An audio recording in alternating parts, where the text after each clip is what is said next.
دیکھ سکتے ہیں کہ آپ کے سامنے ایک چھوٹا سا شجرہ نسب بنایا گیا ہے۔ آپ دیکھیں گے کہ سب سے پہلے آدم، نوح اور ابراہیم علیہ السلام پہ اب ہم آتے ہیں۔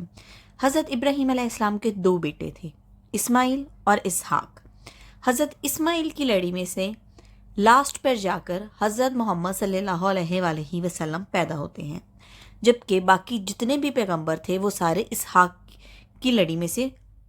قرآن میں بیشتر دفعہ ذکر کیا گیا ہے کہ ابراہیم علیہ السلام کو ہم نے اسحاق دیے، اسحاق کو یعقوب، آگے سے یعقوب کو مزید حضرت یوسف دیے، لیکن آگے سے یوسف علیہ السلام کی بجائے لڑی جو ہے ان کے ایک دوسرے بھائی کے ساتھ چلی، اور انہی میں سے حضرت موسیٰ اور حضرت ہارون پیدا ہوئے۔ اس طرح حضرت یوسف کے ہی ایک بھائی سے حضرت مریم علیہ السلام اور اس کے بعد حضرت عیسیٰ پیدا ہوئے، لیکن یہ سلسلہ ڈائریکٹ نہیں تھا، بلکہ بیچ میں کئی لوگ، کئی لڑیاں وجود میں آئیں۔ تو یہ بہت سادہ سا شجرہ ہے جسے آپ ایزیلی دیکھ سکتے ہیں اور ایزیلی سمجھ سکتے ہیں کہ حضرت ابراہیم کے 2 بیٹے تھے، اسماعیل اور اسحاق۔ اسماعیل میں سے حضرت محمد صلی اللہ علیہ وسلم پیدا ہوئے، اور اسحاق میں سے یعقوب، یعقوب میں سے حضرت موسیٰ، اور یعقوب میں سے ہی مریم اور عیسیٰ۔ اس طرح حضرت ابراہیم علیہ السلام ان تینوں مذہب میں قابل تعریف اور برگزیدہ ہیں۔ پہ آپ کو یہ بات تو سمجھ میں آ گئی ہوگی کہ یہ تینوں مذہب جس کو فالو کر رہے ہیں وہ حضرت ابراہیم علیہ السلام ہے، کیونکہ ہمارے نبی کو بھی حضرت ابراہیم علیہ السلام کی پیروی کرنے کا حکم دیا گیا تھا۔ کرما مملکت سعودیہ عرب میں حجاز کے جنوبی حصے میں واقع ہے۔ یہ حضرت ابراہیم علیہ السلام کا بنایا ہوا ہے۔ حضرت ابراہیم علیہ السلام نے اللہ تعالیٰ کے حکم سے اپنی بیوی ہاجرہ اور اپنے بیٹے اسماعیل علیہ السلام کو لے کر یہاں پہ ہجرت کی۔ حضرت عیسیٰ سے 2.5 برس پہلے یہ مقام تجارت کی غرض سے بہت مشہور تھا۔ آپ دیکھ سکتے ہیں کہ اس کی ساخت جو ہے وہ ایک مرکب نما ہے، اس لیے اس کو کعبہ کہا جاتا ہے۔ ابتدا میں کعبے کی عمارت کا نام مکہ تھا، بعد میں پورے شہر کو مکہ کہنے جانے لگا۔ مکہ وادی ابراہیم میں ہے، جو 2 پہاڑی سلسلوں کے درمیان ہے۔ حرم پاک کعبہ پر سب سے پہلے جس نے غلاف چڑھایا وہ یمن کا خمیری بادشاہ اسد طبع تھا۔ نبی کریم صلی اللہ علیہ وآلہ وسلم کی عمر جب 35 برس تھی اور سیلاب سے کعبہ کی عمارت کو نقصان پہنچا تھا تو قریش نے اسے گرا کر دوبارہ تعمیر کیا۔ عبداللہ بن زبیر رضی اللہ عنہ خلیفہ ہوئے تو انہوں نے کعبے کو ابراہیمی بنیادوں پر از سر نو دوبارہ تعمیر کیا، لیکن 10 سال بعد 74 ہجری میں حجاز بن یوسف نے اسے قریش کی بنیادوں پر تعمیر کیا۔ عثمانی دور میں موسلا دھار بارشوں کے سبب کعبہ زمین بوس ہو گیا تو خلیفہ مراد خان نے اسے نئے سرے سے دوبارہ تعمیر کروایا۔ چنانچہ کعبے کی موجودہ عمارت عثمانی تعمیر ہے۔ اس کی اونچائی 15 میٹر، لمبائی تقریباً 12 میٹر اور چوڑائی تقریباً 11 میٹر ہے۔ جب حضرت ابراہیم علیہ السلام کو ان کے رب نے کئی باتوں سے آزما لیا اور انہوں نے ان تمام باتوں کو پورا کر دیا تو اللہ تعالیٰ نے فرمایا کہ میں تمہیں لوگوں کا امام بنا دوں گا۔ انہوں نے غرض کیا کہ میری اولاد کو بھی، تو فرمایا کہ میرا وعدہ ظالموں سے نہیں ہے۔ دوسری آیت میں آپ دیکھیں گے کہ اللہ تعالیٰ فرماتے ہیں کہ ہم نے نبوت اور کتاب کو اس کی اولاد میں کر دیا۔ تو اس سے یہ بات واضح طور پر ثابت ہو جاتی ہے کہ اللہ تعالیٰ نے حضرت ابراہیم علیہ السلام کو ہم سب کا امام قرار دیا ہے۔ بیت اللہ کو لوگوں کے لیے ثواب اور امن امان کی جگہ بنایا ہے۔ یہاں پہ بیت اللہ کی 2 خاصیت جو ہے، خصوصیات جو ہیں وہ بتائی جا رہی ہیں۔ پہلا ثواب اور دوسرا امن و امان کی جگہ۔ تم مقام ابراہیم کو جائے نماز مقرر کر لو۔ مقام ابراہیم سے مراد وہ پتھر ہے جس پر کھڑے ہو کر حضرت ابراہیم علیہ السلام کعبے کی تعمیر کرتے تھے۔ اس پتھر پر حضرت ابراہیم علیہ السلام کے قدم کے نشان ہیں۔ اب اس پتھر کو ایک شیشے میں محفوظ کر دیا گیا ہے جسے ہر حاجی طواف کے دوران بآسانی دیکھتا ہے۔ اس مقام پر طواف مکمل کرنے کے بعد 2 رکعت نماز پڑھنے کا حکم ہے۔ ابراہیم اور اسماعیل کعبے کی بنیادیں اور دیواریں اٹھاتے تھے اور کہتے جاتے تھے کہ پروردگار تو ہم سے قبول فرما، تو ہی سننے والا اور جاننے والا ہے۔ اس سے آگے اللہ تعالیٰ فرماتے ہیں کہ ہم نے ابراہیم اور اسماعیل سے وعدہ لیا کہ تم میرے گھر کو رکوع کرنے والوں، سجدہ کرنے والوں اور اعتکاف کرنے والوں کے لیے پاک صاف رکھو گے۔ یہ پیدا ہوتا ہے کہ حضرت ابراہیم علیہ السلام نے اللہ تعالیٰ سے کون سی دعائیں مانگی تھی اور کیا اللہ تعالیٰ نے ان سب کو قبول کیا تھا یا نہیں کیا تھا۔ تو اس کو ہم قرآن کی روشنی میں دیکھتے ہیں۔ یہاں پہ آپ دیکھیں گے کہ حضرت ابراہیم اور اسماعیل جب خانہ کعبہ کی دیواریں اٹھاتے جاتے تھے تو اللہ تعالیٰ سے بہت ساری دعائیں مانگ رہے تھے، جیسے کہ اس شہر کو امن والا شہر بنا دے، یعنی کہ مکہ مکرمہ کو، اور یہاں کے جو وہ باشندے جو روز آخرت پر ایمان رکھتے ہیں انہیں پھلوں کی روزی عطا فرما۔ تو پہلی دعا جو مانگی تھی وہ کیا تھا کہ اس شہر کو امن والا شہر بنا۔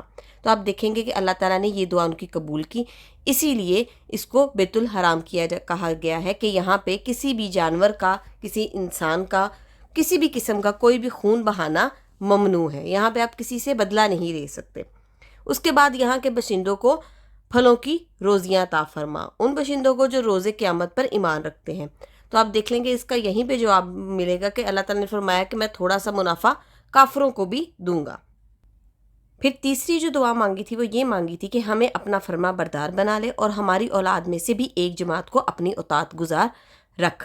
تو آپ دیکھیں گے کہ اللہ تعالیٰ نے نبوت اور رسالت کو حضرت ابراہیم علیہ السلام کی ہی اولاد میں کر دیا، یعنی کہ آج جو تینوں مذہب دنیا میں وجود میں آئے ہیں، یعنی کہ عیسائی، یہودی اور مسلمان، یہ تینوں ہی حضرت ابراہیم سے تعلق رکھتے ہیں۔ ان تینوں کا سلسلہ حضرت ابراہیم سے ملتا ہے، اور ہمیں اپنی عبادتیں سکھا۔ یہ چوتھی دعا تھی کہ ہمیں اپنی عبادتیں سکھا۔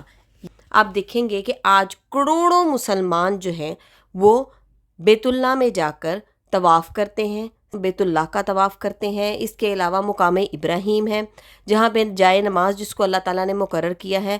اس کے علاوہ قربانی کے جو طریقے ہیں اور جو ہم لوگ عید مناتے ہیں یہ سارے ہی حضرت ابراہیم علیہ السلام سے منسلک ہیں۔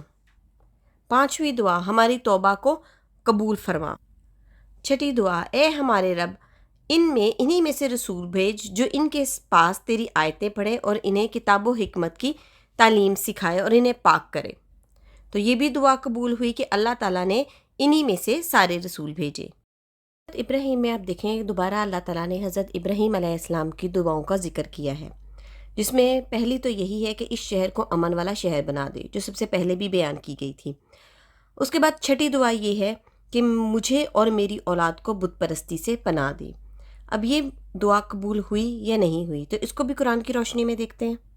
تو یہاں پہ آپ دیکھیں گے کہ اللہ تعالیٰ خود فرما رہا ہے کہ تم سب حضرت ابراہیم علیہ السلام کی پیروی کرو جو مشرک نہ تھے۔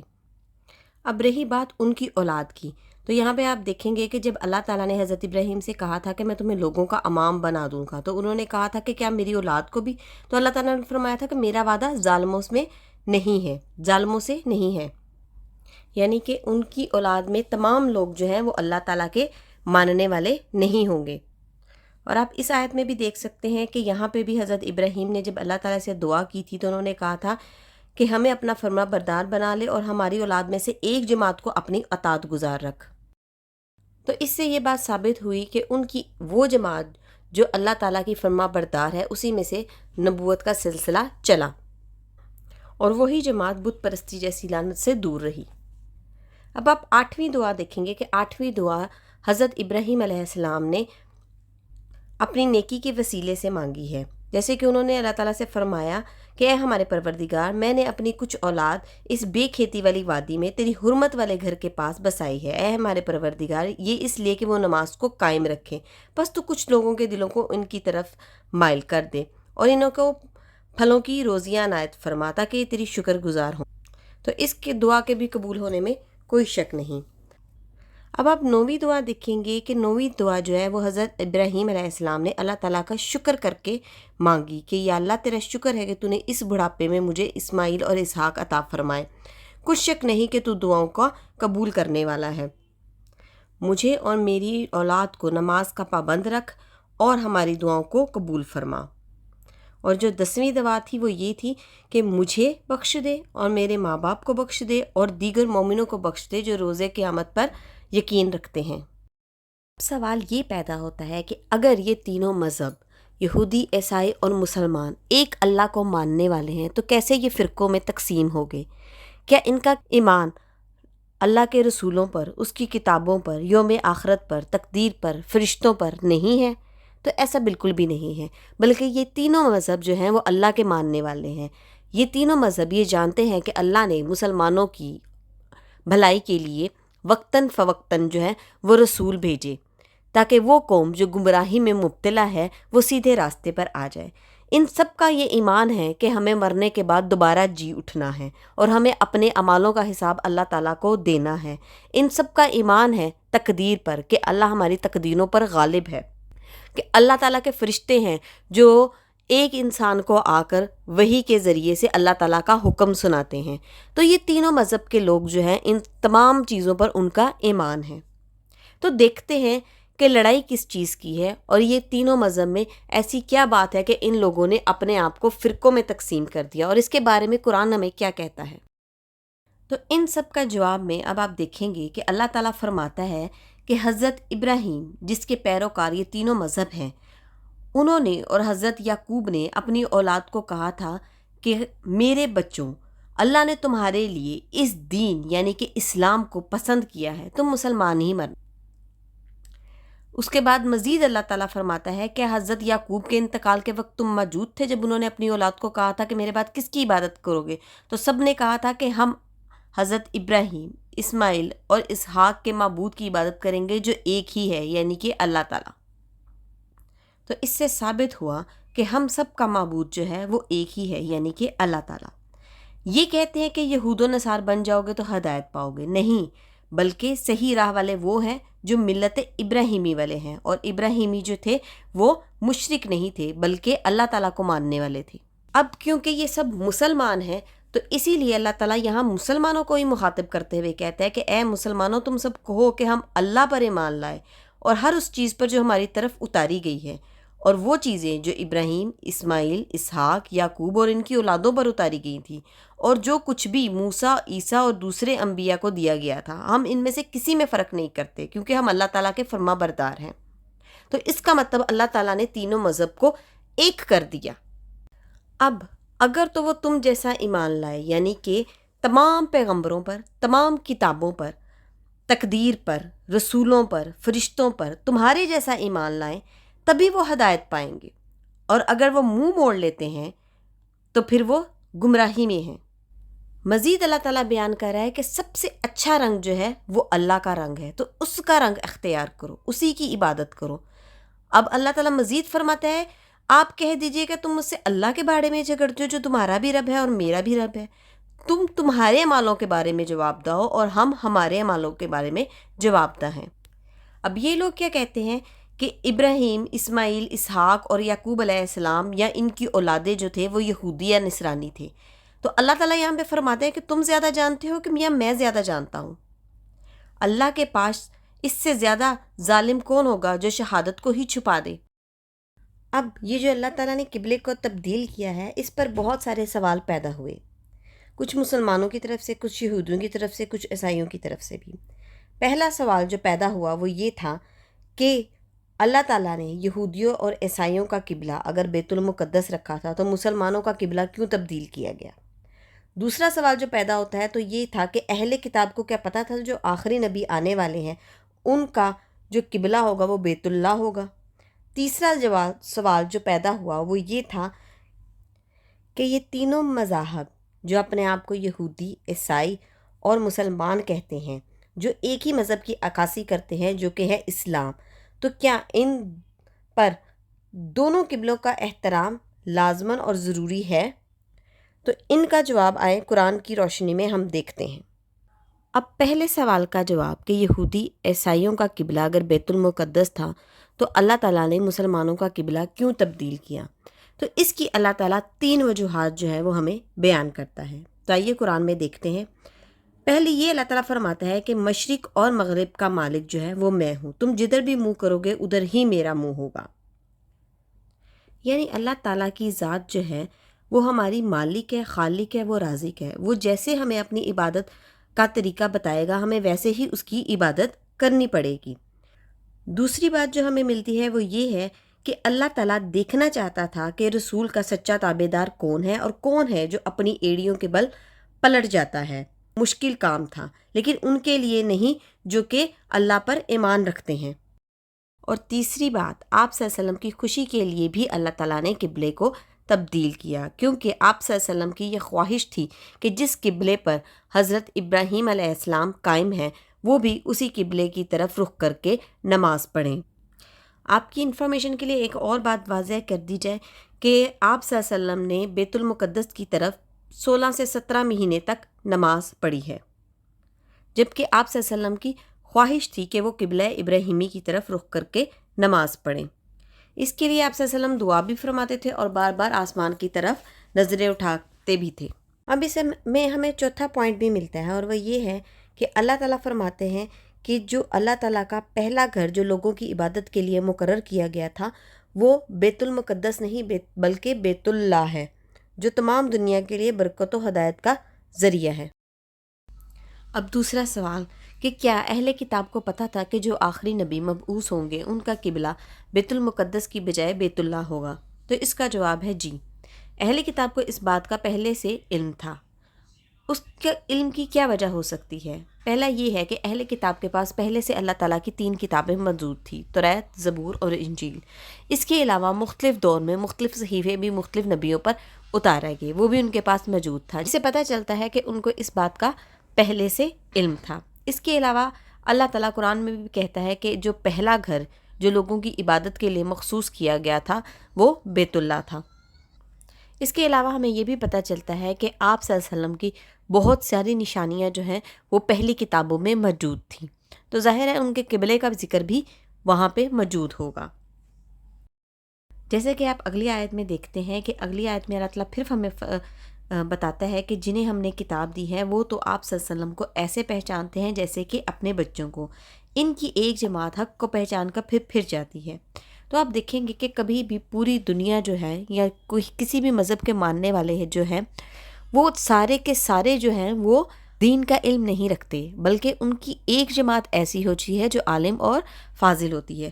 تو ان کی وہ جماعت جو توریت زبور پڑھتے تھے ان کو یہ معلوم تھا کہ آپ صلی اللہ علیہ وسلم کی صفات، ذات، خوبیاں، ان کے اصحاب کی خوبیاں، یہ سارا کچھ پہلی کتابوں میں درج تھا، جس کی وجہ سے انہیں آپ صلی اللہ علیہ وسلم کو پہچاننے میں رتی برابر بھی دیر نہیں لگتی تھی، لیکن وہ صرف حسد کی بنیاد پر جو تھے وہ آپ صلی اللہ علیہ وسلم کو پہچاننے سے انکاری تھے۔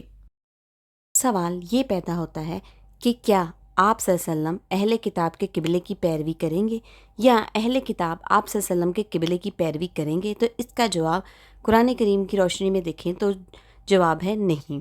جیسے کہ اللہ تعالیٰ فرماتے ہیں کہ آپ اہل کتاب کو تمام دلیلیں بھی دے دیں، جیسے کہ اللہ تعالیٰ کا پہلا گھر جو تھا وہ خانہ کعبہ تھا، اس کے علاوہ حضرت ابراہیم کی ہجرت گاہ جو تھی وہ کعبہ تھی۔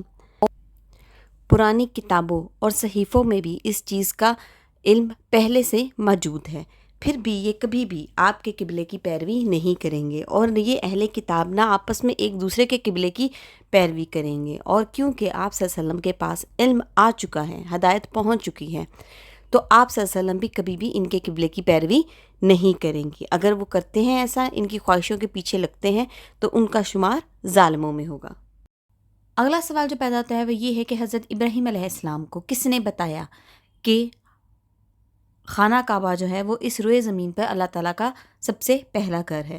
تو اس کا جواب بھی ہمیں قرآن مجید میں ہی ملتا ہے۔ آپ دیکھیں گے کہ اس آیت میں اللہ تعالیٰ فرماتا ہے کہ ہم نے اس شرط پر کہ ابراہیم ہمارے ساتھ کسی کو شریک نہیں کریں گے، اور رکوع کرنے والوں کے لیے، قیام کرنے والوں کے لیے، سجدہ کرنے والوں کے لیے، یعنی کہ جو لوگ نماز ادا کرتے ہیں اور اللہ کی عبادت کرتے ہیں ان کے لیے اس گھر کو یعنی کہ خانہ کعبہ کو پاک صاف رکھیں گے، تو پھر ہم نے ان کو خانہ کعبہ کے مقام کی جگہ بتا دی۔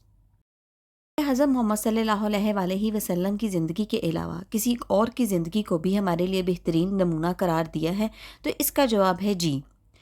اللہ تعالیٰ نے حضرت محمد صلی اللہ علیہ وآلہ وسلم کے علاوہ حضرت ابراہیم علیہ السلام اور ان کے ساتھیوں کی زندگی کو بھی ہمارے لیے بہترین نمونہ قرار دیا ہے۔ اللہ تعالیٰ فرماتا ہے کہ جو لوگ اللہ پر قیامت کے دن پر ایمان رکھتے ہیں ان کے لیے آپ صلی اللہ علیہ وسلم کی زندگی بہترین نمونہ ہے۔